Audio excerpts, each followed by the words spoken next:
welcome back to my channel. I'm Akshita Wadhwa and today I'm at Convention Center, Jammu. And with me today is Dr. Manoj Kumar. Warm welcome to our channel. In the lecture today that you delivered, it was very informative first of all.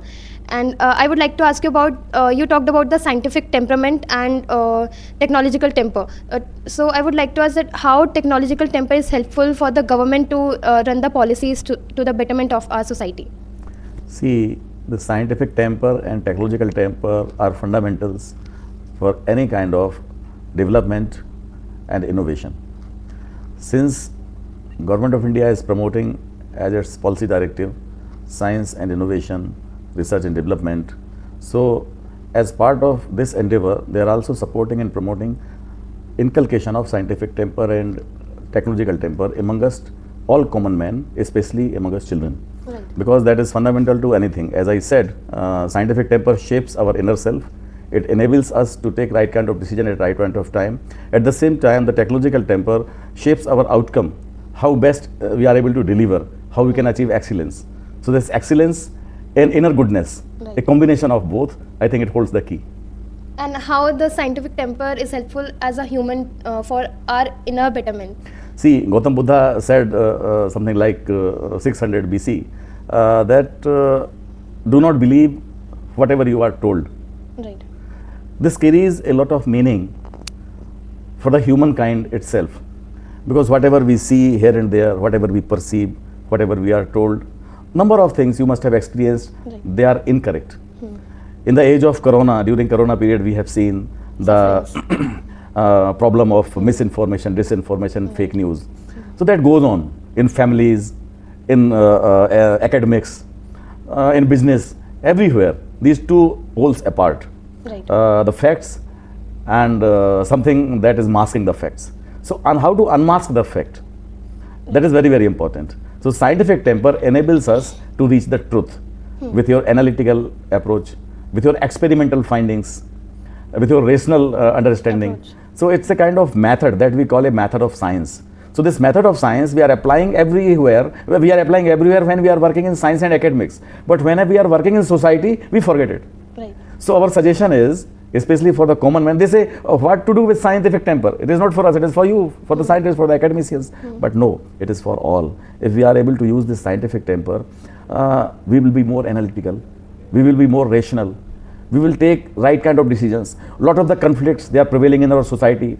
Conflicts of states, conflicts of ideas, number of conflicts, they can be resolved if really people are willing to do so. So it's a process, it's a doctrine to reach the truth, resolve the conflict, and how to behave, how to conduct in the society in a better way. Right. I totally agree that the scientific temper is really for the improvement of the oneself, including taking informed and comprehensive decisions. And one last question, sir. How IPR is informed to the citizens, because citizens are not very much aware about IPR and laws that are made for them. So how you can say that science and technology are helpful to the citizens in that way? Look at, there are two streams of thoughts. One, the custom way. If we look at from the antiquity, we will find our Vedas are not copyrighted. All our scriptures are open. All our innovations are open.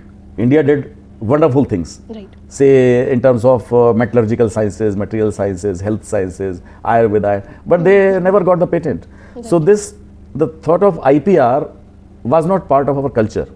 The knowledge we created and we made it open to the entire world. Even nowadays, even earlier also, the other countries, they are taking our knowledge and getting it patented, getting it copyrighted. Right. So that never used to be our cup of tea. But now in the modern times, we are really focusing on creating wealth. So how to create wealth? Because more developed nation, they have to be first wealthy nations. Because monetizing anything, right, I think that holds the key nowadays. Right. So how to monetize research, how to monetize innovation, how to monetize technology, that comes the role of patent. So patent is an instrument. There you can get certain rights when you are transferring the technology to the industry, so that you can get a sum of money in terms of royalty, lump sum royalty or recurring royalty. That comes in your agreement, what kind of agreement you are having.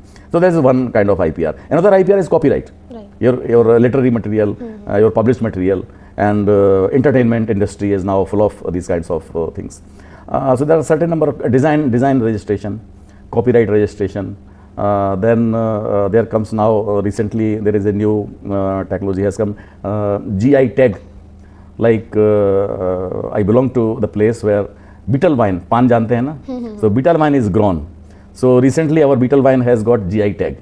GI tag gives an identification that look, this crop or this kind of medicinal plants is grown at this place. And this is the specialty of this. Right. Like the pan that we are growing in our area, it is grown, it has more quantity of riboflavin. Because of riboflavin, it tastes good and it has less fiber. So it is consumed in your mouth itself. It is dissolved very soon. When you take pan, so then it dissolves very soon, that GI tag pan. So this GI tag is yet another kind of IPR. So number of varieties of IPR are there. It is up to you. And there is a process for renewal of that IPR. Like for patent, you get for say 12 years, 14 years, 15 years, then you have to get it. But patent is not forever. Once the time is over, it is open to all. They can really utilize that patent for commercialization. Right, and patent is very important in terms of yoga and the asanas out of India, countries are taking from India. So very, very thank you to you, sir, for the interview. Thank you. Good luck.